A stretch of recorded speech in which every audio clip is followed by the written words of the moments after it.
வணக்கம். Welcome to கதை திரட்டு audio books.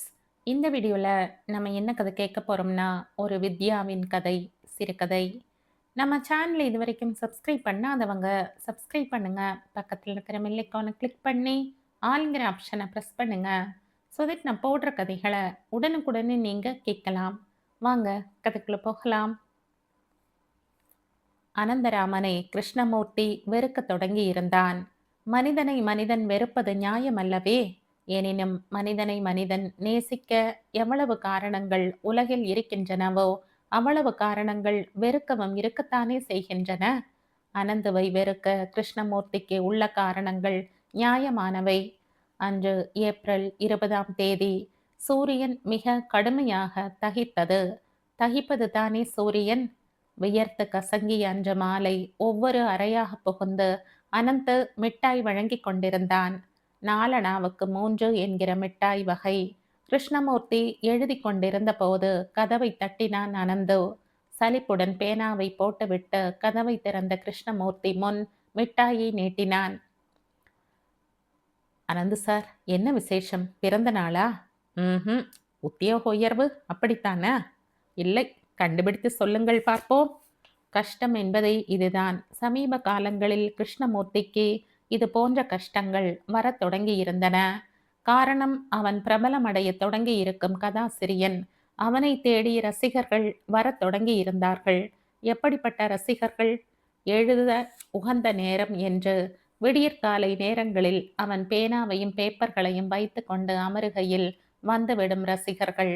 குளிக்க துண்டை எடுத்துக்கொண்டு கிளம்புகையில் 30 பக்க கதைகள் 4-5 எடுத்து வந்து படித்து உடனே அபிப்பிராயம் சொல்லும் ரசிகர்கள்.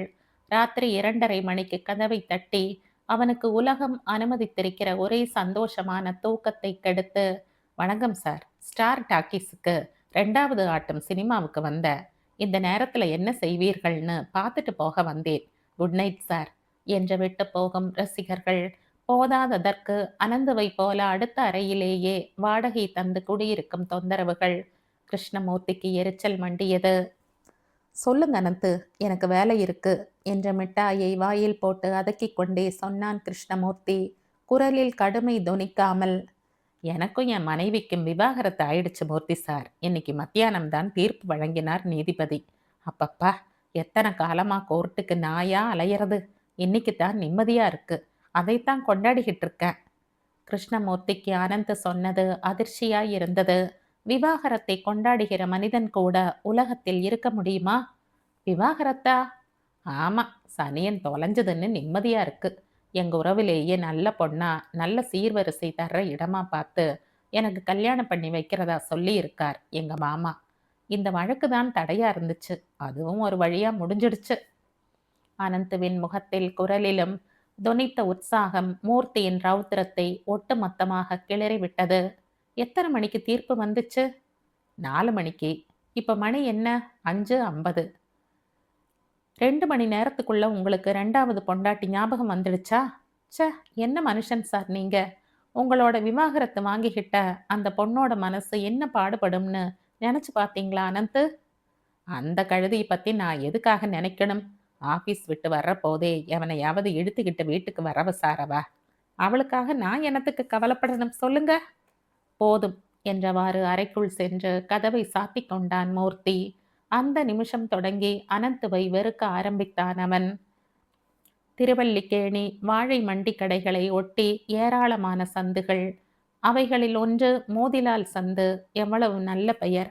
ஆனால் வாழை மண்டிக்காரர்கள் தங்கள் அவசரத்துக்கு உட்காரும் சந்தாக அது மாறிப்போனதால் அதுக்கு மூத்திர சந்து என்று வகையான பெயர் ஏற்பட்டு விட்டது. அதில் ஒரு பழங்கால வீடு. வீட்டை கார்ட்போர்டு அட்டையால் தடுத்து மேலும் கீழுமாக சுமார் 20 அறைகளை உருவாக்கி வாடகைக்கு விட்டிருந்தார் சாமர்த்தியக்கார தமிழர் ஒருவர். அவைகளில் தெருவை பார்த்து இருக்கும் 2 அறைகளில் ஒன்று அனந்துடையது, மற்றது கிருஷ்ணமூர்த்தி உடையது. இருவர் அறைகளும் சம அளவு உடையதுதான். இருந்தும் மூர்த்தியின் அறைக்கு கூடுதலாக 20 ரூபாய் வாடகை. காரணம், மூர்த்தியின் அறையில் ஜன்னல் இருந்தது. ஜன்னல் வழியாக காற்றும் வெளிச்சமும் வந்தன. காற்று வெளிச்சம் இரண்டுக்கும் தலா 10 ரூபாய். சரிதானே? மூர்த்தி ஒரு பத்திரிகை அலுவலகத்தில் வேலை பார்த்து வந்தான். அனந்துக்கு அரசாங்கத்தில் வேலை. ஒரு கையில் தன் உடைமைகள் அடங்கிய பெட்டியையும் மறு கையில் மூக்கையும் பிடித்துக்கொண்டு மூர்த்தி அந்த லாட்ஜ் வாசியாகி இருந்தான். மூர்த்தியை முதலில் விசாரித்தவன் அனந்துதான். எங்க சார் வேலை? மூர்த்தி சொன்னான். என்ன சம்பளம்? முதல் சந்திப்பில் முகம் தெரியாத ஒருவன் இந்த கேள்வியை கேட்டதில் உள்ள நாகரிக குறைவை அனந்து அறிந்திராதது மூர்த்திக்கு சங்கடமாக இருந்தது. ஆயினும் தன் சம்பளத்தை சொன்னான். பு, இவ்வளவுதானா? பெரிய பத்திரிகையில வேலை, இவ்வளவுதானா சம்பளம் தர்றான்? நான் உங்களை காட்டிலும் 4 மடங்கு அதிகமா சம்பளம் வாங்குறேன். ஒரு விஷயம் தெரியுமோ? இந்த லாட்ஜிலேயே அதிக சம்பளம் வாங்குறவன் நான் தான். இதை சொல்லிவிட்டு ஹே ஹே என்று சிரித்தான் அனந்து. அனந்து அறை அறையாக சென்று இனிப்பு வழங்கியதைப் போலவே பல மாதங்களுக்கு முன்னர் அறை அறையாக சென்று கல்யாண பத்திரிகை கொடுத்தான். முதல் பத்திரிகை மூர்த்திக்குத்தான். வழக்கமான வெள்ளை அட்டை அழைப்பிதழ். அனந்தராமன் பின்வரும் தேதியில் செல்வி வித்யாவை திருமணம் செய்து கொள்ள இருக்கும் இனிய நிகழ்ச்சிக்கு தாங்கள் வருகை தந்து வாழ்த்த கோரும் அழைப்பிதழ். மூர்த்தி திருமணத்துக்கு போயிருந்தான். பழைய மாம்பலத்தில் உள்ள ஒரு கல்யாண மண்டபத்தில் தான் அது நடந்தது. அனந்துவின் திருமணத்தை மறக்க முடியாத நிகழ்ச்சியாக அடைத்தவர் ரிட்டையர்டு தாசில்தார் புஜங்கராவ். தலை கவிழ்ந்து உட்கார்ந்திருந்த வித்யாவின் கழுத்தில் அனந்து தாலி கட்டி முடித்தவுடனேயே மணமக்களுக்கு முன்னர் ஒரு ஆள் உயர மைக் நிறுத்தப்பட்டது. அனந்து மைக்கின் முன் வந்து நின்று, இப்போது பெரியவர் புஜங்கராவ் எங்களை வாழ்த்தி ஆங்கிலத்தில் உரையாற்றுவார் என்றதும் புஜங்கராவ் எழுந்து மந்தகாச புன்னகையுடன் தன் கல்யாணத்தின் போது தைத்த கோட்டை இழுத்துவிட்டபடி வந்து மைக்கை பிடித்தார். பட்டுப்புடவையும் மல்லிகை பூவும் கொண்டு திருமணத்துக்கு வந்திருந்த பெண்கள் திகைப்போடு புஜங்கராவை வேடிக்கை பார்க்க தொடங்கினர். கல்யாண வீட்டில் ஆட்டம் போட்டு கொண்டிருந்த குழந்தைகள் அனைத்தும் ராவை சுற்றி குழுமி ஆச்சரியத்தோடு பார்க்க தொடங்கின. லேடிஸ் அண்ட் ஜென்டில்மேன் என்று தொடங்கிய ராவ் சளசளவென்று விக்டோரியா ராணியின் ஆங்கிலத்தில் பொழிய தொடங்கினார். சூழ்நிலையின் வித்தியாசத்தில் ஈர்க்கப்பட்டு இருந்தவர்கள் அடுத்த 5வது நிமிஷத்தில் நெளிய தொடங்கினார்கள். ராவ் உலகம் முழுவதும் என்ன வகையில் திருமணம் நடைபெறுகிறது என்று விளக்கி கொண்டிருந்தார். கொத்து கொத்தாக ஆண்களும் பெண்களும் எழுந்து சாப்பிடவும் அல்லது வீட்டுக்கும் என்று வெளியேற தொடங்கினார்கள். திடீரென்று மூர்த்தி உணர்வு பெற்று தன்னை சுற்றி பார்த்து கொண்டான். மணமக்களையும் அவனையும் ராவையும் தவிர வேறு ஒரு ஜீவனும் அங்கில்லை. ஆனாலும் ராவ் உரை நிகழ்த்தி கொண்டிருந்தார். திடீரென்று அனந்து எழுந்து மூர்த்தியிடம் வந்தான். அடுத்து நீங்க தான் பேசணும்.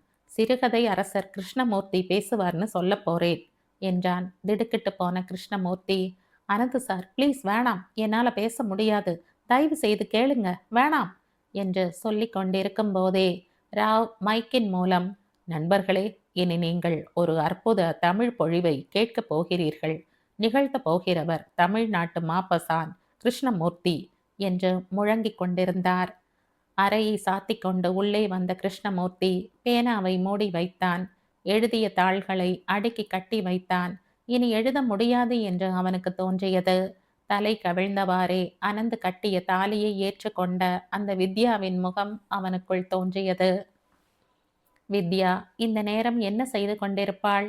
அழுது கொண்டிருக்க கூடும். பெண்கள் இந்த மாதிரி நேரங்களில் அழ மட்டுமே கற்றிருக்கிறார்கள். வித்யாவுக்கு அப்பா இருப்பார். அவர் தன் குடும்ப கௌரவமே போய்விட்டதாக வாழ்வில் ஒரு மாசு வந்ததென எண்ணி தாழ்வாரம் தன்னில் தலை சாய்த்து அமர்ந்திருப்பார். வித்யாவுக்கு அம்மாவும் இருப்பாள். அவளுக்கென்று விதிக்கப்பட்ட ராஜாங்கமான அடுப்படியில் அமர்ந்து மகளின் வாழ்வு மண்ணானது என்று சொல்லி கண்ணீர் விட்டு கொண்டிருக்க கூடும். மூர்த்திக்கு எழுத முடியாது என்று தோன்றியது. ராவ் மைக்கை அவன் கையில் கொடுத்து பேசு பேசு என்கிற போது அவனும் அந்த மணமக்களை வாழ்த்தித்தானே பேசினான். மைக்கை பிடித்து கொண்டு வாழ்த்தியது அவனுக்கு கூச்சமாய் இருந்ததே தவிர வாழ்த்தியது உண்மைதானே. மனசுக்குள் இருந்து வந்தவைதானே வாழ்த்துரைகள். வித்யா என்கிற அவனால் வாழ்த்துரைக்கப்பட்ட ஒரு பெண் வாழ்க்கையை இழந்து கலங்கி கொண்டிருக்கையில் கதை எழுதி கொண்டிருப்பது எவ்வளவு பெரிய அபத்தம். கண்ணீருக்கு முன் கதை எங்கே? உலகம் முழுவதும் எவ்வளவு வித்யாக்கள். ஒவ்வொரு வித்யாவுக்கும் ஒவ்வொரு பிரச்சனை. ஆக மொத்தத்தில் எல்லோருமே அழுது கொண்டிருக்கிறார்கள். ஆண்களும் பெண்களும் மிருகங்களும் உயிர் படைத்த அனைத்தும் எல்லோருடைய கண்ணீரையும் ஒரு கிருஷ்ணமூர்த்தியால் துடைக்க முடியும். ஆனால் கிருஷ்ணமூர்த்திக்கு எண்ணம் வேறு விதமாக இயங்கியது. இத்தருணம் உலகம் முழுவதும் எங்கெங்கோ வீடுகள் தீப்பிடித்து எரிந்து கொண்டிருக்கின்றன. எல்லா தீயையும் ஒரு மனிதன் அணைப்பது என்பது அசாத்தியமே. எனினும் கண்ணுக்கு முன் ஒரு வீடு தீ பற்றி எரிகையில் கை கட்டி கொண்டு கதை எழுதி கொண்டிருப்பது ஒரு வகை நபும்சகத்தனம் அல்லாமல் வேறு என்ன? மூர்த்தி தீர்மானத்துக்கு வந்தான். அவனால் நபும்சகனாக இருக்க முடியாது. அந்த வித்யாவை சென்று பார்ப்பது என்ற முடிவுக்கு வந்தான் மூர்த்தி. அவன் உடனடியாக சேகரிக்க வேண்டியது அவள் முகவரியை. திருமணத்துக்கு பிறகு அனந்த் அறையை காலி செய்துவிட்டு வித்யாவின் வீட்டோடு தங்கியிருந்தான். புறப்படும் முன் மூர்த்திக்கு தன் மனைவி வீட்டின் முகவரியை கொடுத்த நினைவு வந்தது. பரபரவென்று தன் பழைய டைரிகளை எடுத்து புரட்டி கண்டுபிடித்தான் வித்யாவின் முகவரியை. சென்னையில் காலை நேர பஸ் பயணம் மிக இனிமை. காலை என்பது 5க்கும் 7க்கும் இடைப்பட்ட காலம். பஸ்ஸில் உட்காரவும் ஏன் சரிந்து சாய்ந்து காலை நீட்டிக்கொள்ளவும் கூட முடியும். காலை நேரத்து பனி போர்த்த காற்று நீங்கள் எதிர்பாராத நேரத்தில் உங்கள் மேல் வீழ்ந்து உங்களை சிலிர்க்க செய்யும். கல்யாண வீட்டு பன்னீர் மாதிரியும் நீங்கள் ஏதோ வேலையில் ஆழ்ந்திருக்கையில் பின்னிருந்து உங்கள் கழுத்தை கட்டி கொள்ளும். உங்கள் வீட்டு பிஞ்சுகள் மாதிரியும் இருப்பதை அனுபவிக்க முடியும். அனுபவித்து கொண்டு பயணம் செய்தான் மூர்த்தி. அழுக்கும் கொடூரமான ஹாரன் சப்தங்களும் பெட்ரோல் புகையும் மலிந்த தெத்துப்பல் மாதிரி ஒழுங்கற்ற சந்துகளும் நிறைந்த வட சென்னையின் ஒரு தெருவில் இருந்தது வித்யாவின் வீடு. கம்பி அழி போட்ட பழங்கால வீடு. முகப்பின் இரு பக்கமும் அகன்ற திண்ணைகள். மொத்தமும் அகன்றதும் சித்திர வேலைப்பாடு மிகுந்ததுமான கதவை திறந்ததும் விரியும் ரேழி. இடது கைப்பக்கம் சாய்வு நாற்காலி போட்டு படுத்திருந்தவர் அநேகமாக வித்யாவின் அப்பாவாகத்தான் இருக்க வேண்டும். பழங்கால போட்டோ மாதிரி மங்கி போயிருந்தார். அவர் ஆள் அரவம் கேட்டு திரும்பி மூர்த்தியை பார்த்து, யார் வேணும் என்றார். என் பெயர் கிருஷ்ணமூர்த்தி, அனந்தராமன் சிநேகிதன். வித்யாவை பார்க்க வந்தேன். பெரியவர் முகம் மேலும் மங்கியது. ஒரு நிமிஷம் அவனை பார்த்தவாறே அமைதியாய் நின்றார் அவர். எல்லாம் தான் முடிஞ்சு போச்சே, இனி அவளை பார்த்து என்ன ஆக வேண்டியிருக்கு என்றார் அவர் சலிப்பாக. உடன் பழகி வந்த நாகரீகம் நினைவு வந்தவராக, உட்காருங்க என்ற எதிரில் இருந்த அவரை போலவே நம்பிக்கை இழந்த பழம் பெறும் நாற்காலி ஒன்றை சுட்டி காட்டினார். மூர்த்தி மிக கவனமாக அதில் அமர்ந்தான். வாசலுக்கு நேர் எதிரில் இருந்த இருண்ட குகையை நினைவுறுத்தும் ஒரு அறையை பார்த்து, வித்யா என்ற குரல் கொடுத்தார். குகை ஒன்று சமையல் அறையாயிருக்கும் அல்லது அதன் நீட்சியால் குளியல் அறையாயிருக்கும். அந்த இருளில் இருந்த வித்யா, என்னப்பா என்றவாறே வந்தாள். இரு முன்னங்கைகளிலும் சோப்பு நுரையும் நீரும் படிந்திருந்தன. நனைந்த புடவையை மேலே இடுப்பில் செருகி இருந்தாள். ஒரு அந்நியனை கண்டதும் புடவையை ஒழுங்கு செய்து கொண்டு முன்னங்கைகளை தலைப்பால் துடைத்தவாறு அவனை பார்த்தாள். பெரியவர் சொன்னார், சார் அனந்துவோட சிநேகிதராம். பெயர் என்னன்னு சொன்னீங்க? அபாரமா மறதி வந்துடுத்து எனக்கு. கிருஷ்ணமூர்த்தி என்றவாறு கை கூப்பினான் அவன். வணக்கம் என்று கூறி நமஸ்கரித்தவள், உங்களை எங்கோ பார்த்த நினைவு சட்டென்று. மறித்து மூர்த்தி சொன்னான், உங்கள் கல்யாணத்துக்கு வந்திருந்தேன். உங்களை வாழ்த்தி கூட பேசினேனே. ஓ, தமிழ்நாட்டு மாப்பசான் என்று கூட சொன்னார்களே. குபீர் என்று சிரித்தாள் வித்யா. மூர்த்திக்கு வெட்கமாகிவிட்டது. வித்யாவின் முகத்தில் சந்தோஷம். வருகை புரிந்த நீண்ட காலம் பிரிந்திருந்த நண்பரை வரவேற்கிற துணியில் வித்யா சொன்னாள், வாங்க சார், மாடிக்கு போவோம். அங்க சௌகரியமா பேசலாம். என்ன சாப்பிட்றீங்க? காஃபியா, டீயா? பூஸ்ட் கூட இருக்கு. எதுக்கு சிரமம்? சிரமமா? அப்போ உங்க வீட்டுக்கு நான் வந்தா காஃபி டீ கூட கொடுக்காம துரத்தடிவீங்களா? சேச்சா, பின்ன சர்த்தா வாங்க சார். ரொம்ப தான் பிகு பண்ணிக்கிறீங்க. மறு வார்த்தை பேச முடியாது மூர்த்தி அவளை பின்தொடர்ந்து மாடிக்கு போனான். மாடிப்படிகள் மிக குறுகலானவை. குதித்து தாண்டி 4 எட்டில் மாடியை அடைந்து விட்டாள் வித்யா. நிதானமாகத்தான் மேலே வர முடிந்தது மூர்த்தியால். மாடி பெரும் பகுதி மொட்டையாகவும் ஒரு சிறிய அறையோடும் இருந்தது. இதுதான் என் அறை. 2 நிமிஷம் உட்கார்ந்திருங்கள், பத்திரிகை பார்த்து கொண்டிருங்கள், நான் காஃபியோடு வந்து விடுகிறேன் என்று விட்டு திடுமென மறைந்து விட்டாள் வித்யா. 2 நிமிஷங்களில் மீண்டும் தோன்றி அவனிடம் காஃபியை கொடுத்தாள். அவன் முன் அமர்ந்தாள். சொல்லுங்க மிஸ்டர் மூர்த்தி, எப்படி இருக்கார் உங்கள் நண்பர்? அனந்துவுக்கு என்ன? அவரால் சந்தோஷமாக இருக்க முடிகிறது. அவர் அப்படித்தான் இருப்பார். எனக்கு உங்களை பற்றி கவலையாய் இருந்தது. நான் வேறு மாதிரி நினைத்தேன். சொல்லுங்கள், என்ன மாதிரி நினைத்தீர்கள்? ரொம்பவும் பாதிக்கப்பட்டிருப்பீர்கள். ரொம்பவும் வருந்துவீர்கள். உங்களுக்கு ஆறுதல் சொல்ல வேண்டியது என் கடமை என்று எனக்கு தோன்றியது. அதற்காகத்தான் வந்தேன். ரொம்ப நன்றி மிஸ்டர் மூர்த்தி. இந்த நேரத்தில் தான் மனிதர்களின் பக்கத்துணை வேணும். உங்களுக்கு ஏதேனும் ஏமாற்றமாக இருக்கிறதா? ஏமாற்றமா? அப்படியென்றால்? நீங்கள் வரும்போது நான் அழுது கொண்டிருக்கவில்லை. தரையில் படுத்து சோகமே உருவாயிருக்கவில்லை. சாப்பிடாமல் பட்டினி கிடக்கவில்லை. துணி வெளுத்து கொண்டிருந்தேன். அழுக்கான துணிகளை என்ன பண்ணுவது? வெளுப்பதை தவிர? நீங்கள் என் முன்னாள் கணவரின் நண்பர் என்று தெரிந்ததும் நான் முகத்தை மூடிக்கொண்டு அழுதிருக்க வேண்டும். அதையெல்லாம் நான் செய்யவில்லை. என்ன, இந்த பெண் இப்படி கல்லாட்டம் இருக்கிறாளே என்று கூட நீங்கள் நினைத்திருக்கலாமே. நான் அப்படி நினைக்கவில்லை வித்யா. கொஞ்சம் நிம்மதியாக கூட இருந்தது. நிம்மதியா? ஆமாம், நீங்கள் அப்படியெல்லாம் உடைந்து போகவில்லை. பிரச்சனையை எதிர்கொண்டு விட்டீர்கள். அதை சமாளிக்கவும் செய்கிறீர்கள் என்று புரிந்தது. அதனால் எனக்கு ஆறுதல். காஃபி ஆறிவிடும், சாப்பிடுங்கள். ஃபேனை இன்னும் கொஞ்சம் வேகமாய் சுழல விடட்டுமா? இது போதுமா? போதும். மூர்த்தி காஃபியை குடித்து முடிக்கும் வரை அமைதியாய் இருந்தாள் வித்யா. காஃபிக்கு டிகாக்ஷன் போதுமா? இன்னும் ஸ்ட்ராங்காக இருக்கலாமா அல்லது குறைக்கலாமா? உங்க டேஸ்ட் எனக்கு தெரியாதில்லையா? இது போதும். எனக்கு இந்த மாதிரி இருந்தால் தான் பிடிக்கும். காஃபி அதற்குரிய மணத்தோடு இருக்கணும். லேசா கசக்கணும். கசக்கிறது தான் காஃபி. எனக்கும் அப்படித்தான். வித்யா குபுக்கென்று சிரித்தாள்.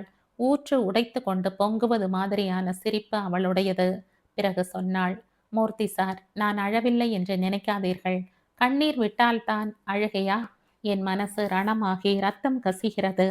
நான் உடைந்து போய்விடக் கூடாது என்கிற ஜாக்கிரதை உணர்வில்தான் எதையோ இழுத்து போட்டு கொண்டு செய்கிறேன். உங்களோடு சிரித்து பேசுகிறேன். காஃபி போட்டு தருகிறேன். சுமார் 1 மணி நேரம் வித்யாவுடன் பேசிக் கொண்டிருந்து விட்டு புறப்பட்டான் மூர்த்தி. தெரு வாசல் வரை வந்து அவனை வழி அனுப்பி வைத்த வித்யா சொன்னாள், மூர்த்தி, அடிக்கடி நாம் சந்திக்க வேண்டும். என் பலமும் என் ஆறுதலும் நண்பர்கள்தான், சரியா? மூர்த்தி ஒப்புக்கொண்டான். அவர்களின் வழக்கு பற்றிய தீர்ப்பு மதியம் 3 மணிக்குத்தான் வழங்க பெற்றது. எனினும் காலை 11 மணி முதலே வித்யாவும் அவள் தந்தையும் அவர்களின் வழக்கறிஞர் அறையில் காத்திருக்க வேண்டியிருந்தது. வழக்கின் முடிவை அவள் அறிந்திருந்தாள். அதை எதிர்பார்த்திருந்தாள். ஆனால் அதற்காக காத்திருக்கும் அந்த கணங்களே அசுர கணங்கள் என்று அவளுக்கு தோன்றியது. அனந்து அவனுடைய வழக்கறிஞர் அறையில் காத்திருக்க கூடும். 2 பேருமே ஒரு கட்டிட நிழலில் ஒதுங்கி பிரிந்து போக காத்திருக்கிறார்கள். 3வது மனிதனின் அல்லது சமூகத்தின் உத்தரவுக்காக காத்திருக்கிறார்கள். வித்யா மூர்த்தியிடம் அந்த நேரத்தை பற்றி சொல்லியிருந்தாள். எனக்கு இதெல்லாம் ரொம்ப அபத்தமாக படுகிறது மூர்த்தி. நானும் அனந்தவும் சேர்ந்து வாழறதும் பிரிகிறதும் எங்கள் சொந்த விஷயம். எங்கள் 2 பேர் மட்டும் சம்பந்தப்பட்ட விஷயம். நாங்கள் எதற்கு சட்டத்தின் சம்மதம் கோர வேண்டும்? நாங்களே பிரிந்து போய் விடுவது என்று தீர்மானித்து விட்ட பிறகு ஒரு 3வது மனிதரான நீதிபதியின் அங்கீகாரம் எங்களுக்கு எதற்கு? சரி வித்யா, நீங்கள் 2 பேரும் இணையும் போது நீங்கள் 2 பேராக மட்டுமா இணைந்தீர்கள்? ஊரை கூட்டி சப்தம் போட்டீர்கள். சட்ட சம்மதம் பெற்றீர்கள். பிரியும் போதும் அப்படித்தானே செய்ய வேண்டும். 2 பேரும் மனமொத்து போனீர்கள் என்றால் 3வது சக்தி தலையிட வாய்ப்பே இல்லை. உங்களுக்குள் விவகாரம் என்றால் 3வது மனிதர் தலையிடத்தானே செய்வார். இப்போ எனக்கு புரிகிறது மூர்த்தி. திருமணங்கள் சட்டபூர்வமாக இருக்க வேண்டும் என்று நான் நினைப்பதிலேயே ஊழல் இருக்கிறது இல்லையா? அவனுக்கும் அவளுக்கும் பரஸ்பரம் ஒருவர் மேல் ஒருவருக்கு நம்பிக்கை இருக்கும் பட்சத்தில் சாட்சி எதற்கு? பதிவு எதற்கு? சத்தம் இல்லாமல் இணையவும் செய்யலாம். பிரிய வேண்டும் நினைத்தால் கௌரவமாக பிரிந்து விடலாம். நான் சொல்வதும் இதுதான். காதலோ காமமோ மனப்பூர்வமாக இருவர் மட்டுமே தீர்மானிக்கிற அந்தரங்கமான விஷயம். நீங்கள் காதலித்தால் அதை செய்யுங்கள். நீங்கள் படுத்துக்கொள்ள வேண்டும் என்றால் படுத்து கொள்ளுங்கள். அதற்கெதுக்கு அடுத்த வீட்டுக்காரனையும் பக்கத்து வீட்டுக்காரனையும் அழைத்து சத்தம் போடுகிறீர்கள்? மைக்கை அலற வைத்து டப்பா சங்கீத விஷத்தை தெருவில் இறக்கிறீர்கள்? இங்கு யாருக்கும் வெட்கம் இல்லை. யாரோ முகம் தெரியாத இருவர் கல்யாணம் பண்ணி கொள்கிறார்கள் என்று கேள்விப்பட்டால் கூட போதும். நம் பெண்களுக்கு அழுக்கு பாவாடையை கூட மாற்றாமல் பட்டு புடவையை சுற்றி கொண்டு கிளம்பி விடுகிறார்கள். கல்யாணத்துக்கு ஆண்கள் மட்டும் என்ன விதிவிலக்கு? அவர்களும் தான். சமூகத்துக்கு வெட்கம் கெட்டு போச்சு. கல்யாணமாய் இருக்கட்டும், விவாகரத்து ஆகட்டும், எல்லாமே அவர்களுக்கு வேடிக்கை. வித்யா முகத்தை மூடிக்கொண்டு சிரித்தாள். கடற்கரை மணலில் இருந்த ஒரு கிளிஞ்சலை எடுத்து அவன் மேல் எறிந்தாள். சாரி என்றான் மூர்த்தி. பரவாயில்லை, பச்சையான உண்மையை சட்டை போடாமல் பேசுகிறாய். என்ன பண்ண? கல்யாணத்துக்கு முந்தி நீ என் சிநேகிதனாக கிட்டியிருந்தால் நான் இவ்வளவு கஷ்டப்பட்டிருக்க மாட்டேன். அவர்களின் தொடர்ந்த சந்திப்பு ஒன்றில் அந்த மாலையை பற்றி ஒரு நாள் குறிப்பிட்டாள் வித்யா. எனக்கு விவாகரத்து கிடைத்ததில் வருத்தம் இல்லை மூர்த்தி. அது நான் எதிர்பார்த்தது தானே. என் அப்பாவை பார்க்கும்போதுதான் ரொம்ப வருத்தமாயிருந்தது. நிலை குலைந்து போய்விட்டார். என்னை மிகவும் நேசிக்கிறவர் அவர். என் வாழ்க்கை குலைந்து போயிற்று என்று விசனப்பட்டார். உன்னிடம் சொல்வதற்கு என்ன? மனம் ஒப்பாத ஒருவனிடம் இருந்து விலகுவதில் எனக்கு சந்தோஷமாகவே இருந்தது. மனசுக்குள் ரகசியமாக அதை கொண்டாடி கொண்டும் இருந்தேன். வாழ்க்கை எனக்கு தீர்ந்து போய்விட்டது என்று அப்பா நினைத்தார். என் வாழ்க்கை இனிமேல் தான் தொடங்கப் போகிறது என்று நான் நினைத்தேன் மூர்த்தி. இப்போதான் நான் சந்தோஷமாக இருக்கிறேன். எனக்கு இப்போதான் இறக்கை முளைத்த மாதிரி இருக்கிறது. இப்போதான் எனக்கு பறக்க வேண்டும் போல இருக்கிறது. வானம் முழுக்க வானத்தை அடைத்து கொண்டு இடத்தை மிச்சம் வைக்காமல் பறக்க வேண்டும் போல இருக்கிறது. அந்த மாலை எனக்கு கசப்பை தந்தது நிஜம். அது தீர்ப்பால் வந்தது அல்ல. அந்த கட்டிடத்துக்குள் இருந்த மனிதர்கள் என்னை பார்த்த பார்வைதான் மூர்த்தி. அவர்கள் படித்தவர்கள், சமூகத்தில் மிகவும் மேல்மட்டத்தில் இருப்பவர்கள், ஏன் நமக்கு நீதி சொல்கிறவர்கள் அவர்கள். அவர்களே கூட என்னை ஏதோ ஒரு விபச்சாரியை பார்ப்பது போலத்தான் பார்த்தார்கள். ஆண்கள் ஒரு குற்றமும் செய்ய தெரியாதவர்கள் மாதிரியும், பெண்களே சகல குற்றங்களுக்கும் காரணிகள் மாதிரியும் பார்த்த பார்வை இருக்கிறதே. வித்யா மூர்த்திக்கு முன் முதல் முறையாக அழுதாள். மடிந்த முட்டியின் மேல் முகத்தை புதைத்து கொண்டு வித்யா கசிந்து கசிந்து அழுதாள். கடல் ஓயாமல் கத்திக்கொண்டே இருந்தது. வித்யா அழுது ஓயட்டும் என்று காத்திருந்தான் மூர்த்தி. பிறகு சொன்னான், உன் அம்மா உயிரோடு இருந்தால் இந்த நேரத்தில் உனக்கு ரொம்ப உறுதுணையா இருந்திருக்கும் இல்லையா வித்யா? வித்யா கலீர் என்று சிரித்தாள். உரையில் இருந்து வெளிப்பட்ட கத்தி மாதிரி அவள் முகம் பளபளத்தது. சிரித்து கொண்டே சொன்னாள், நீ எழுத்தாளன், மனித மனோபாவங்களை எழுதுபவன். உனக்கே சில விஷயங்கள் புரியவில்லை. இந்த நேரத்தில் என் அம்மா இருந்தால் எனக்கும் அவளுக்கும் நல்ல உறவு நிலவும் என்றா நினைக்கிறாய்? அப்படி இராது. விவாகரத்து ஆன பெண்ணை பார்க்க பார்க்க அவள் வயிறு எரியும். யார் யார் மீதோ கோபம் மண்டி கொண்டு வரும். எரிச்சல் மீறி கொண்டு கிளம்பும். அந்த கோபத்தை, எரிச்சலை யார் மீது அவள் காட்ட முடியும்? என்மேல்தான் காட்ட முடியும். என்னை அவளும் அவளை நானும் பிராண்டி கொண்டு ரத்தம் கசிய நிற்போம். பெண்களுக்கு முதல் எதிரி யார் என்று நினைக்கிறாய்? பெண்கள்தான். ஆண்கள் அப்புறம்தான். வித்யா மீண்டும் சிரித்தாள். சிரிப்பு மனித குலத்துக்கு வாய்த்த எத்தனை பெரிய சொத்து! அது மகிழ்ச்சியை வெளிப்படுத்துகிறது. மகிழ்ச்சியை எதிராளியிடம் மலர்த்துகிறது. நேசத்துக்கு அஸ்திவாரமிடுகிறது. சிநேகத்துக்கு அது மழை, காதலுக்கு அது வேர், மனசுக்கு அது கண்ணாடி, வார்த்தைகளுக்கு அது மாற்று, வாழ்க்கை ஏற்படுத்தும் காயங்களுக்கு அது மருந்து, ஒரு முத்தத்துக்கு அது நிகரானது. வித்யா ஒரு பெரிய தனியார் நிறுவனத்தில் அந்த நிறுவனத்தின் இயக்குனருக்கு நேர்முக உதவியாளர். ஒரு உள்ளங்கை அளவு குறிப்பு நோட்டை வைத்து கொண்டு இயக்குனர் சொல்வதை குறிப்பெடுத்து கொண்டு அதன் வழி காரியங்களை இயக்குபவள். உடம்பும் மனமும் ஆரோக்கியமாய் இருந்தன அவளுக்கு. ஆகவே முதன் முறையாக பார்ப்பவர் கூட இரண்டாம் முறை அவளை பார்க்க விரும்புவர். அளவெடுத்து தைத்த சட்டை மாதிரி மிகையும் குறையும் இன்றி அவள் எல்லோரிடமும் பேசினாள், நட்பு கொண்டாள், சிரித்தாள். வித்யாவிடம் பெரிய பெரிய எதிர்பார்ப்புகள் இல்லை. தனக்கு வர இருக்கும் கணவனை பற்றி வண்ணமயமான கனவுகள் இல்லை. சகல கலையும் வல்ல சினிமா நட்சத்திரங்கள் ஆண்கள் மாதிரி தன் கணவன் அமைய வேண்டும் என்று அவள் ஆசைப்படவில்லை. ரகசியத்தில் ஏங்கவில்லை. சுமாரான பாதுகாப்பான வேலையில் இருப்பவனாக தன்னை புரிந்து கொண்டு இனிய தோழியாக ஏற்றுக்கொள்ளும் ஒருவனை அவள் எதிர்பார்த்தாள். நிறைய ஆண்களை எதிர்ப்படும் பணியில் தான் அவள் இருந்தாள். எனினும் யாரையும் காதலிக்க அவளுக்கு ஏனோ தோன்றவில்லை. காதல் தெருவோர பெட்டி கடைகளில் ரூபாய்க்கு 2 என்று விற்கப்படும் வாழைப்பழம் போன்ற எளிதானது அல்ல என்பதை அவள் அறிந்திருந்தாள். அந்த நிறுவனத்தில் பணிபுரியும் துணை மேனேஜராக இருக்கும் சிவந்த அழகிய பல்வரிசை கொண்ட 4000க்கு மேல் சம்பளம் வாங்கும் ஸ்கூட்டர் வைத்திருக்கும் ரஜினி மாதிரி இருக்காம்பா என்ற லஞ்ச் நேரத்தில் சக பெண்களால் ஒரு வகை ஏக்கத்துடன் குறிப்பிடப்படும் தன்மை கொண்டவனாக இருந்த ஒருவன் இன்டிமேட் வாசனை கமழ நான் உன்னை காதலிக்கிறேன் என்று சொன்னபோது சாமர்த்தியக்கார பெண்கள் என்ன செய்திருப்பார்களோ அதற்கு எதிரான காரியத்தை வித்யா செய்தாள். வருந்துகிறேன், நான் உங்களை காதலிக்கவில்லையே என்ற புன்னகையோடு அவளால் சொல்ல முடிந்தது. அவளுடைய நிறுவனத்தின் சகோதர நிறுவனமான ஒன்றில் பணிபுரிந்த ரவி அவளுக்கு சிநேகமாக இருந்தான். ரவி ஒருத்தன்தான் வித்யாவின் சிநேகிதன் என்று இருந்தான். அன்று மாலை ரவியிடம் இதை பற்றி வித்யா குறிப்பிட்ட போது ரவி கூட சொன்னான், நீ தப்பு செய்து விட்டாயோ என்று தோன்றுகிறது. எப்படி? நல்ல உத்தியோகம், வசதியான பையன், அழகானவனும் கூட, உன்னை விரும்புகிறவன், அப்புறம் என்ன மறுப்பு? ரவி, மடையன் மாதிரி பேசாத. நீ சொல்றதெல்லாம் ஒரு கல்யாணத்துக்கு போதுமா? நான் அவனை விரும்ப வேண்டாமா? எத்தனை காலம்தான் இப்படியே இருக்க போற? அப்புறம் ஆம்பளைகள் எல்லாம் குடும்பஸ்தர் ஆகி விடுவார்கள், நீ தனியாகி விடுவாய். அதனால் என்ன? பெண்ணாய் பிறந்தவள் எல்லாம் கல்யாணம் பண்ணிக்கொண்டே ஆகணுமா என்ன? இப்படியே இருந்துட்டு போறேன். உன் அப்பா விடுவாரா? சங்கடமே அதுதான். பெண்களுக்கு கூடவே இருக்கும் எதிரிகள் பெரும்பாலும் பெற்றோர்கள் தானே. அன்பு கூட துன்பம் செய்யுமா? செய்யும். இந்த அப்பாக்களும் அம்மாக்களும் தங்கள் பெண்களுக்கு துன்பத்தை செய்வது அன்பு காரணமாகத்தான். அன்பு கரடு தட்டி கெட்டிப்பட்டு போகும்போது பெண்ணுக்கு சொந்த மூளை, சொந்த மனம், சொந்த விருப்பு வெறுப்பு எல்லாம் இருக்கும் என்று தோன்றாது. 20 வயசு பெண்ணை கூட பச்சை குழந்தை என்றே எண்ணத் தோன்றும். மூர்த்திக்கு ஆச்சரியமாக இருந்தது. சிந்தனையில் தெளிவும் செயலில் பிசிறு தட்டாத ஒழுங்கும் உள்ள வித்யா எப்படி அனந்த மாதிரி ஒருத்தனை திருமணம் செய்து கொள்ள சம்மதித்தாள்?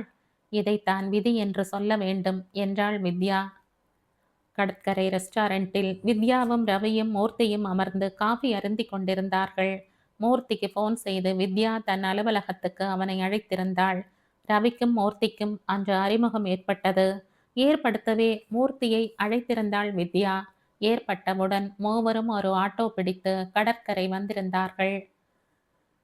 ஆட்டோவை விட்டு இறங்கியதும் ஆட்டோவுக்கு யார் பணம் கொடுப்பது என்பது குறித்து அவர்களுக்குள் ஒரு யுத்தமே நிகழ்ந்தது.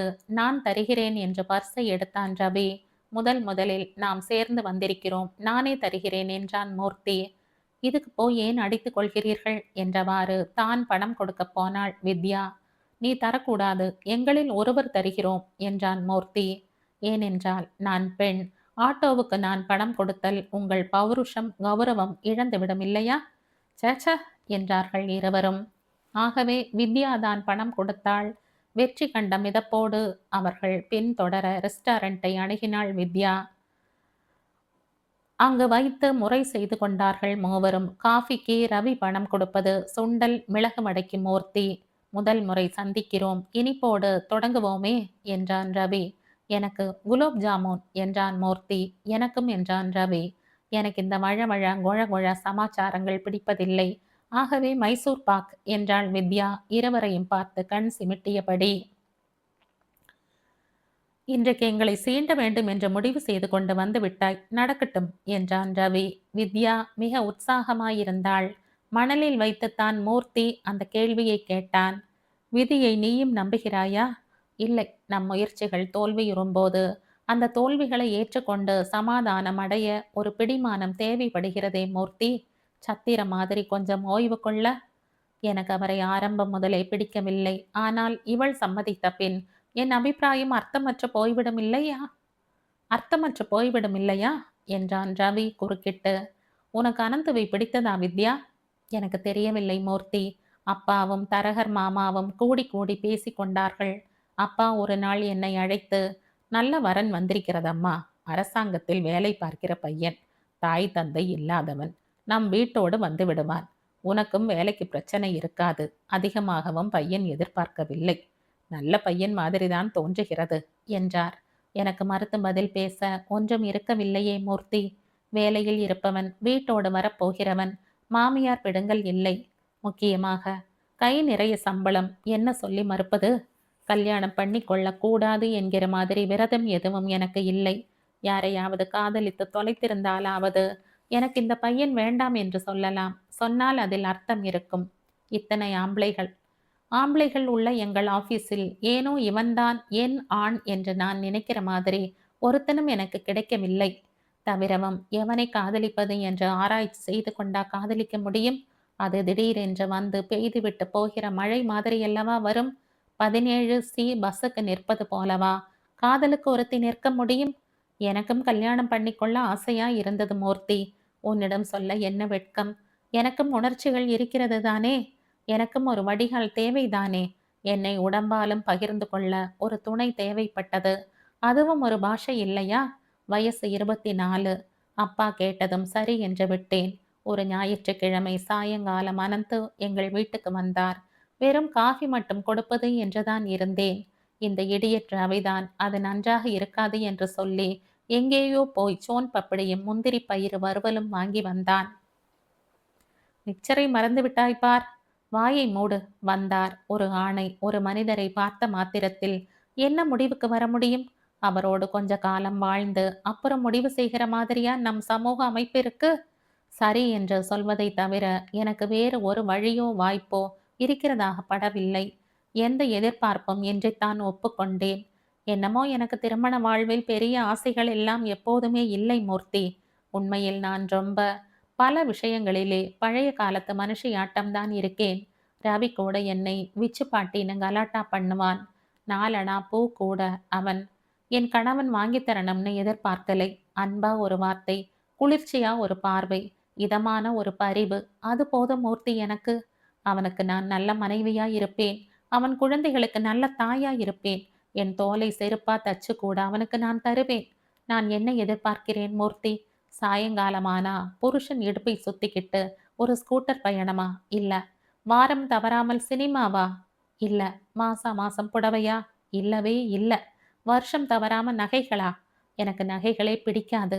எனக்கு தேவையானது ஒன்றே ஒன்றுதானே. அன்பு ஒன்றுதானே என் தேவை. என்னை மனுஷியா நினைச்சு அன்பு செலுத்து. என்னை நம்பு. நான் உனக்காக வாழ்கிறவள் என்பதை ஏன் புரிந்து கொள்ள மறுக்கிற? இதுதானே என் பிரார்த்தனையாக இருந்தது. எனக்கு அது கூட கிடைக்காதா மூர்த்தி? கிடைக்காதா? கிடைக்காதா? வித்யா உடைந்து போனாள். மூர்த்தியின் கைகளில் முகத்தை புதைத்து கொண்டு பொங்கி பொங்கி அழுதாள். மே மாதம் புழுங்கி வழிந்தது. அரைக்காற்று அடுப்பு காற்று மாதிரி இருக்கவே மொட்டை மாடிக்கு வந்து படுக்கையை விரித்தான் மூர்த்தி. இடுப்பில் ஒரு துண்டை மட்டும் சுற்றி கொண்டு தூரத்தில் படுத்திருந்த ராவ் எழுந்து உட்கார்ந்து கொண்டார். ராவை எதிர்பார்க்கவில்லை மூர்த்தி. யார் யாருடன் சிக்கிக் கொண்டார்கள் என்று சொல்வது? ராவின் கணீர் என்ற ஆங்கில குரல் மூர்த்தியை வந்து அறைந்தது. என்ன சாப்பாடெல்லாம் ஆயிற்றா? ஆச்சு. சைவமா அசைவமா? எத்தனை நாள் இந்த கீரை தண்டு சாம்பாரையும் கேரட் பொரியலையும் தின்று தொலைக்கிறது? ராவ்ஜி, ஒரு மாற்றம் வேணும்னு பொன்னுசாமி ஹோட்டலுக்கு போனேன். அசைவம்லாம் வெள்ளைக்காரன் பண்ணி சாப்பிடணும். அது ருசியே அலாதி. எங்க கலெக்டர் துரை சம்சாரம் கோழி பண்ணும். எலும்பை உலுக்கினா கறி உதிரும். அது அல்லவா ரோஸ்ட். இவன்லாம் அதான் இந்திக்கார பயலுவ. என்னத்தை சமைச்சு என்னத்தை சாய்ப்பானுங்க. அதெல்லாம் 47ஓட போச்சு. ராம்ஜியின் உலகம் 47ஓடு அஸ்தமனமாகி விட்டிருந்தது. சுதந்திரம் மட்டும் குறுக்கிடவில்லை என்றால் ராவ்ஜி சப் கலெக்டராக ரிட்டையர்டாக இருப்பார். விதிதான். ஒரு இந்திய ஐசிஎஸ் இளைஞன் அவருக்கு அதிகாரியாக வாய்க்க, அவனை சிறு பயல் என்று இவர் நினைக்க, இந்த கிழக்கோட்டான் எனக்கு தேவையில்லை என்று பல்வேறு இடங்களுக்கு ராவை அவன் மாற்றி அடிக்க, அந்த துவந்த யுத்தத்தின் முடிவாக தாசில்தாராகவே ரிட்டையர்ட் ஆனார் ராவ். உத்தியோகம் போகும் முன்பே மனைவியை இழந்திருந்தார். ஒரே பெண் வடக்கில் வாழ்க்கைப்பட்டிருந்தது. ஆண்டுக்கு 2 மாதம் குளிர் அதிகமில்லாத காலமாய் பார்த்து டில்லிக்கு போய் மகளுடன் தங்கியிருந்து விட்டு திரும்புவார். எங்க உங்கள் ஃப்ரெண்ட்? யார்? அனந்துதான். ராவ் உணர்ச்சி வசப்பட்டு விட்டால் தமிழுக்கு தாவி தமிழில் உரையாடுவார். அந்த கம்மநாட்டி பயல பத்தி என்னத்துக்கு பேச்சு? கழுதை எங்க போகுதோ வருதோ யாருக்கு தெரியும்? என்ன திடீர்னு உங்களுக்குள் ஊடல்? வெண்டக்கா. அந்த பேமானி கல்யாண செலவுக்குன்னு 5000 வாங்கினான். கல்யாணம் பண்ணி கட்டின தாலியையும் வாங்கிட்டான். இன்னும் அந்த பணத்தை திருப்பி தரல. பேங்க்ல இருந்தாலாவது 4 காசு வட்டியாவது கிடைச்சிருக்கும். நிறைய சம்பாதிக்கிறார். ஏன் கடன் வாங்கினார்? சம்பாதிக்கிறான். பணத்தை எல்லாம் குதிரை வால்ல கட்டி விடுறான். வேற என்ன? நல்ல சட்டை 4 வச்சிருக்கானா சார்? பெரிய ஆபீசர். 10 தேதியானா கைமாத்துக்கு வந்துடுறான். இவனெல்லாம் என்ன மனுஷன்? இவனையும் ஒருத்தி கட்டிக்கிட்டு வாழ்ந்தாளே, அவளை சொல்லணும். அனந்துக்கு குதிரை பந்தய பழக்கம் இருப்பது மூர்த்திக்கு புதிய செய்தி இது. அனந்துவின் புதிய முகம். காலையில் மூர்த்தி எழுவதற்குள் குளித்து வெளிக்கிளம்பிவிடும் பழக்கம் உடையவன் அனந்தோ. 10 மணி அலுவலகத்துக்கு காலை 6 மணிக்கு ஒருவர் எதற்காக கிளம்புவது? பைத்தியக்காரன் இல்லை பைத்தியக்காரன். அவனை மாதிரி தெரு தெருவா திரியிறான். மூர்த்தி நேரா அனந்தா லாட்ஜுக்கு போய் டிஃபன் சாப்பிடுவான். மணி 6:30க்குள் டிஃபன். 6:30 தொடங்கி 10 வரைக்கும் வீதி உலா. அனந்த அதிசயமான பழக்கங்களை கொண்டிருந்தான். பைப்பில் வரும் தண்ணீரை குடிப்பதில்லை. அதில் அழுக்கு இருக்கிறது. ஆகவே எப்பவும் 2 சோடா பாட்டில் வாங்கி அறையில் வைத்திருப்பான்.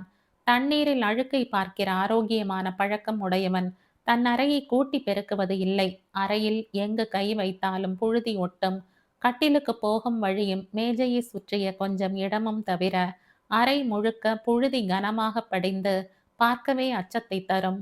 அனந்த் அந்த அறையில்தான் கவலையின்றி காலம் கழித்தான். ஒரு நாளும் அனந்த் படித்து மூர்த்தி பார்த்ததில்லை.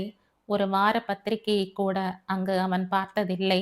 வேலைக்கு போகும்போதோ வரும்போதோ தபால்களை போட்டு வைக்கும் சதுர பெட்டி அண்டை நின்று தனக்கு ஏதும் தபால் வந்திருக்கிறதா என்று அவன் கவனித்ததில்லை.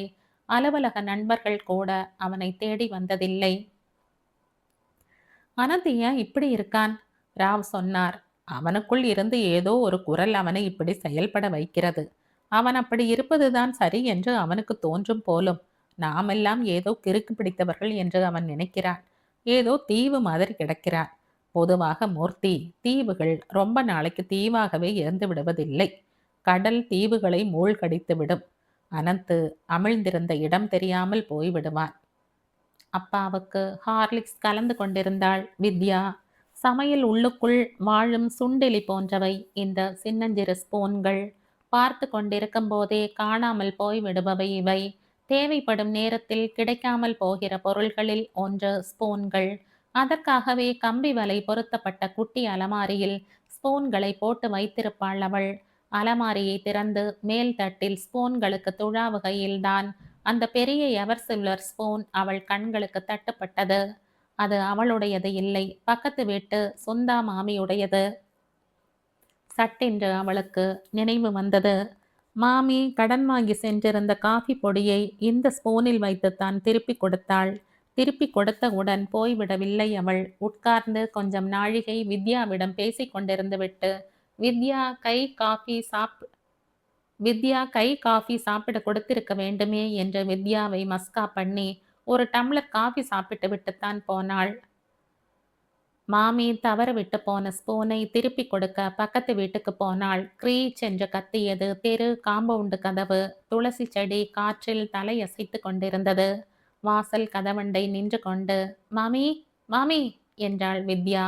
6வது முறை அவள் மாமி என்று கூப்பிடுகிற போது தோட்டத்து நிலைப்படி அண்டை மாமியின் தலை தெரிந்தது.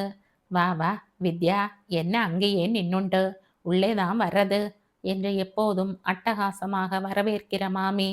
யாரது என்று மட்டும் சொல்லி நிறுத்தி கொண்டாள்.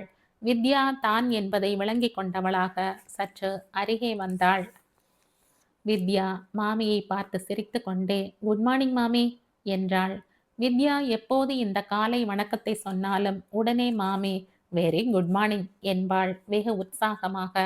அன்று சற்றும் ஊக்கம் இல்லாதவளாக என்று மட்டும் சொன்னது வித்யாவுக்கு என்னமோ மாதிரி இருந்தது. கொஞ்சம் கூச்சமாக கூட இருந்தது. வரவேற்பு இல்லாத இடத்துக்கு வந்துவிட்டால் மனிதர்க்கு ஏற்படும் கூச்சம் அது. என்ன மாமி, உடம்பு கிடம்பு சரியில்லையா? உடம்புக்கு என்ன கேடு, அது நன்னாத்தான் இருக்கு என்றாள் அசிரத்தையாக. பிறகு தொடர்ந்து என்ன வேலையா இவ்வளோ காலமே என்றாள். உள்ள வாடி பொண்ணே என்று எப்போதும் வாய் நிறைய அவள் அழைப்பவள். மாமியின் முகமே வேறுபட்டிருந்தது. ஒண்ணுமில்ல, ஸ்பூன் உங்களோடது, மறதியா எங்க வீட்லயே வச்சுட்டு வந்துட்டீங்க. இப்பதான் பார்த்தேன், தூக்கிட்டு ஓடி வர என்று ஸ்பூனை மாமியிடம் நீட்டினாள். ஸ்பூனை பெற்றுக்கொண்ட மாமி சரி என்றபடி நின்றாள். ஏன் என்னமோ மாதிரி இருக்கீங்க என்றாள் வித்யா. அதான் சொன்னனே ஒண்ணும் இல்லைன்னு. இல்ல, எதையோ மறைக்கிறீங்க. என்னன்னு என்கிட்ட சொல்லக்கூடாதா மாமி? எப்பவும் உற்சாகமா இருப்பீங்க, இன்னைக்கு உம்முன்னு இருக்கீங்களே. துக்கம் சந்தோஷம் எதுவானாலும் அதை வெளிக்காட்டிக்க குடும்ப பெண்களால முடியுமோ? முடியாதுன்ன என்றாள் மாமி உத்தரத்தை பார்த்தவாறே. என்னவோ மாதிரி இருந்தது மாமியின் பேச்சு. அதென்ன குடும்ப பெண்கள்? மாமி குடும்ப பெண் என்றால் வித்யா குடும்பம் இல்லாத பெண்ணா? குடும்பம் இல்லாமல் ஒரு பெண் என்றால் என்ன அர்த்தம்? அவளுக்கு அப்பா இல்லையா? ரவி, மூர்த்தி என்று அருமையான சிநேகிதர்கள் இல்லையா?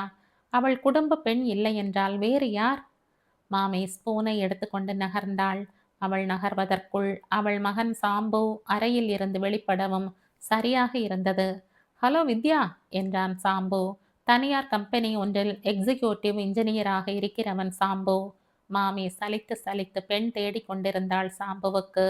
ஹலோ என்றாள் வித்யா ஒரு மெலிந்த புன்னகையை முகத்தில் பூசிக்கொண்டு.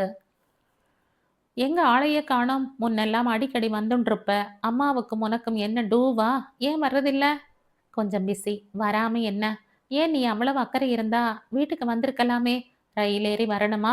பக்கத்து வீடு என்றாள் கொஞ்சம் சிரித்துக்கொண்டு வித்யா. மாமி நடையில் நின்றபடி இவர்கள் உரையாடலை கேட்டு கொண்டிருந்தாள். சாம்பு கொஞ்சம் மென்மையான குரலில் சொன்னான். இப்போ சந்தோஷமா இருக்கியா வித்யா? ரொம்ப கஷ்டப்பட்டுட்ட. இனிமேலாவது நிம்மதியா இரு என்றான் சாம்பு. வித்யா தலை அசைத்தபடி புன்சிரிப்போடு அவன் சொல்வதை கேட்டு கொண்டிருந்தாள். அனந்துக்கு ஏதோ முடைன்னு ஆபீஸ்ல லோன் போட்டு 10,000 வாங்கி கொடுத்தியே, அந்த பணத்தையாவது திருப்பி கொடுப்பானா அவன்? எதை எதையோ எடுத்து கொண்டவர், எல்லாத்தையும் பாழாக்கியவர். இந்த பணத்தை மட்டும் திருப்பி திருப்பி கொடுத்துடுவாரா என்ன? நான் அந்த பணத்தை என் சம்பளத்தில் இருந்து அடைத்து கொண்டிருக்கிறேன். சாம்பு ஆங்கிலத்தில் தன் அம்மாவுக்கு புரியக்கூடாது என்கிற நோக்கத்தோடு சொன்னான். ஒரு நண்பன் என்கிற முறையில் சொல்கிறேன் வித்யா. உனக்கு உதவ விருப்பம். கூச்சம் இல்லாமல் நீ விரும்பினால் என்னிடம் எப்போது வேண்டுமானாலும் உதவி கேள். சந்தோஷமாக செய்வேன். தேவைப்படாது. உன் அன்புக்கு நன்றி என்றாள் வித்யா. மாமி அங்கிருந்தபடியே சொன்னாள். ஆபீஸுக்கு டைம் ஆகலையா? அங்க என்னடா காலங்காத்தால வம்பு பண்ணிக்கிட்டு நிக்கிற? வித்யா சரையில் என திரும்பி வீட்டுக்கு நடந்தாள். நடு தெருவில் தடுக்கி விழுந்தது மாதிரி இருந்தது. எல்லோரும் அவளை பார்ப்பது மாதிரி இருந்தது. அவள் ஒரு வேடிக்கை பொருள். அவள் ஒரு தெரு நாய். அவளை யார் வேண்டுமானாலும் கல்லெடுத்து எறியலாம். அடிபட அவள் ஓட வேண்டும். அடிபட்ட அவள் ஓட வேண்டும். எல்லோரும் அவள் ஓட்டத்தை பார்த்து ரசிப்பார்கள். வீட்டுக்கு வந்ததும் தான் நின்றாள். உடம்பு நடுங்கியது. மூச்சு தடுமாறியது. இதயம் வெக வேகமாக அடித்து கொண்டது. உடம்பு வியர்வை பெருக்கெடுத்தது. கண் இருட்டி கொண்டு வருவது தெரிந்தது. ஏன் ஏன் இப்படி? ஏன் எல்லோரும் இப்படி இருக்கிறார்கள்? எல்லோருக்கும் கைகள் வளர்கின்றன. கைகளில் கூரிய நகங்கள் வளர்கின்றன. நகங்கள் என்பவை பிறரை கீறி கிழிக்கும் கருவிகள் போலும். அவள் இந்த மண்ணின் அழுக்கில் இருந்து சற்று மேல் எழத்தான் விரும்புகிறாள். ஆனாலும் பிறரது நக கைகள் அவள் கால்களை பிடித்திழுத்து மீண்டும் மண்ணிலேயே தோய்ப்பது ஏன்? அதில் என்ன இவர்களுக்கு குரூர திருப்தி? மனிதன் இரத்த பசி எடுத்து அலைவது எதற்காக? இந்த இரத்த தாகம் எப்போது அடங்கும்? குகைகளில் இருந்து வெளிவந்து ஆகாயத்தை துழாவி இவர்கள் என்று பறக்கப் போகிறார்கள்? அகலிகை கல் மாதிரி மணிக்கணக்கில் அமர்ந்திருந்தாள் வித்யா. அலுவலக நேரம் கடப்பதை உணர்ந்தாள். எழுந்தாள். குளித்து உடை மாற்றிக் கொண்டாள். வானலியில் உப்மா இருந்தது. தமிழ் தேசிய உணவு. கொஞ்சம் விழுங்கி கசந்த காஃபியை குடித்து செருப்பை உதைத்து தூசியை அகற்றி அணிந்து கொண்டு தெருவுக்கு வந்தாள். தெரு வழக்கமான காலை நேர சுறுசுறுப்பு அடங்கி அமைதியாக இருந்தது. கும்பல் இல்லாத பஸ்ஸை பிடித்து உட்கார இடம் கிடைத்த சந்தோஷத்தை அனுபவித்து கொண்டு பயணம் செய்தாள். கும்பல் இல்லாத பஸ் தான் எவ்வளவு இனிமை! மனிதர்களின் வியர்வை வாசனையை சுவாசிக்கும் நிர்பந்தம் இல்லாத கும்பல் இல்லாத பஸ். மனித காமம் நெட்டி தள்ளாத கும்பல் இல்லாத பஸ். உலகம் முழுக்க பரவி இருந்தாலும் நாகரிகம் சிறிதும் இன்றி நெருக்கி உடம்பின் மேல் உடம்பு பட நிற்கிற கோரம். அருவருப்பு இல்லாத கும்பல் இல்லாத பஸ். அந்த பஸ்ஸை அவள் காதலித்தாள். அந்த கணத்தில் அதை காதலிக்க வேண்டும் போல் இருந்தது. காதல் என்பது பரவச தொற்றுதல். அவள் பரவசம் பஸ்ஸை தொற்றியது போலும். பளிச்சென்ற கரும்பச்சை இருக்கைகளும் மஞ்சள் மைக்கா பலகைகளும் பாதி கண்மூடி கொண்டிருக்கும் பக்கவாட்டு சப்பை பல்புகளும் அலுமினிய தேக்கங்கன்றுகள் மாதிரி நிற்க வைத்த கம்பிகளும் அவளோடு சிரித்து உரையாடுவது மாதிரி இருந்தது. எந்திர பஸ் அவளுக்கு ஏற்படுத்திய சந்தோஷம் அலுவலகத்து மனிதர்களால் அணைந்து போயிற்று. என்னம்மா லேட் என்றார் வயசான தேவசகாயம். வீட்டில் கொஞ்சம் வேலை சார் என்றாள் வித்யா. வீட்டில் இப்பென்ன வேலை? ஆம்படையானும் இல்லைன்னு ஆயிடுச்சு. அப்புறம் என்ன? ஆம்படையான் மட்டும்தான் வேலையா சார்? மனுஷிக்கு வேற பிரச்சனையே இல்லையா சார்? என்ன பிரச்சனை என்றவர் அக்கம் பக்கம் திரும்பி பார்த்து யாரும் தங்களை கவனிக்கவில்லை என்று தெரிந்ததும் மிக மெதுவாக சொன்னார். என்ன, காலையிலேயே ரவி வீட்டுக்கே வந்துட்டானா?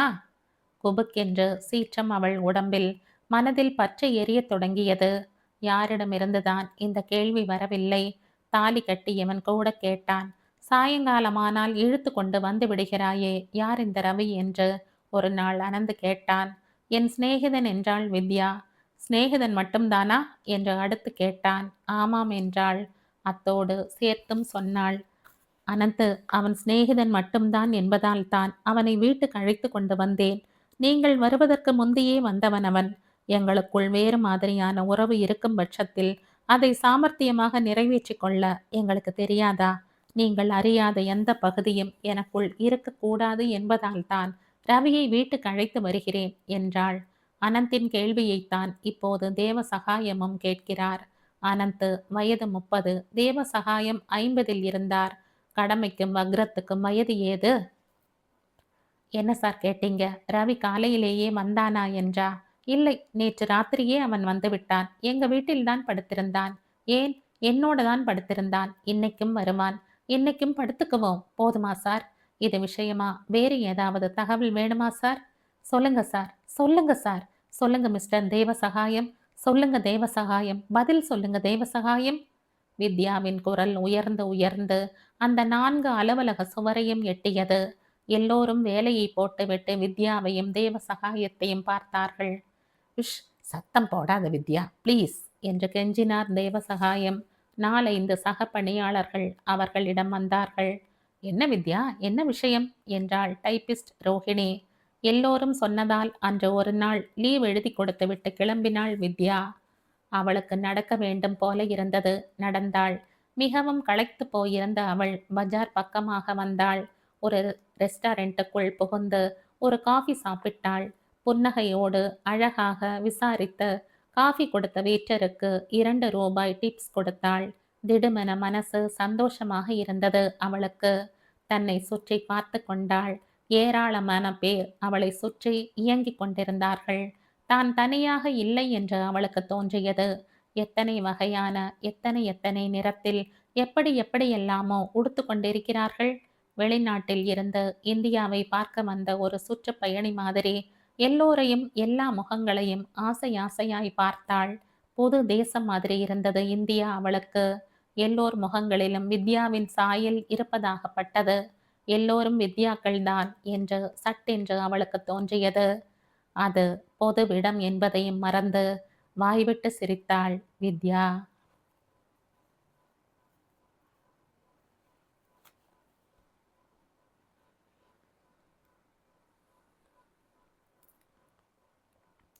இதோடு இந்த கதை முடியுது. இந்த கதை உங்களுக்கு பிடிச்சிருந்தா லைக் பண்ணுங்க, ஷேர் பண்ணுங்க, சப்ஸ்கிரைப் பண்ணுங்க. மற்றும் ஒரு இன்ட்ரெஸ்டிங்கான கதையோட அடுத்த வீடியோவில் சந்திப்போம். பாய். தேங்க்யூ.